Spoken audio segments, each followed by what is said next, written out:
Prvo pogodbo o upravljanju javne gasilske službe so podpisali pred 25 leti, ko je bila občina Ivančna Gorica tudi ustanovljena. Torej za tiste čase je bilo to že velik napredek. Takrat smo podpisali delo, kako se bo razvijala ta občina v gasilstvu v prihodnjih 25 letih, in sicer smo izdali eno debelo knjigo, imenovala se je Rdeča knjiga napredka gasilstva v občini Ivančna Gorica. 17 društev zahteva tudi svoje finančna sredstva, katera nam zagotavlja že vrsto let občina, in z današnjim podpisom se je to še potrdilo in planiralo za naslednjih nekaj let. Skratka, občani naše občine se lahko počutijo varno pod okriljem Gasilske zveze Ivančne Gorice in njenih društev.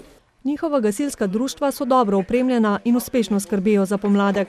Nova pogodba bo poskrbela, da bomo na temeljih, ki so nam jih zapustili predniki, nadaljevali njihovo delo, da bomo skrbeli za varnost premoženja in življenj naših občank in občanov, da se bomo seveda vsak po svojih močeh za to trudili in da bo vsak izpolnil svoj del pogodbe.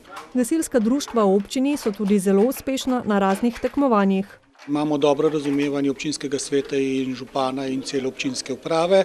Nenazadnje smo imeli tudi dobro podlago naših predhodnikov, kajti vsa gasilska društva so relativno dovolj visoko usposobljena, opremljena za svoje kategorije. Z novo pogodbo o upravljanju javne gasilske službe v občini bodo te uspehe lahko v prihodnjih letih le še nadgradili.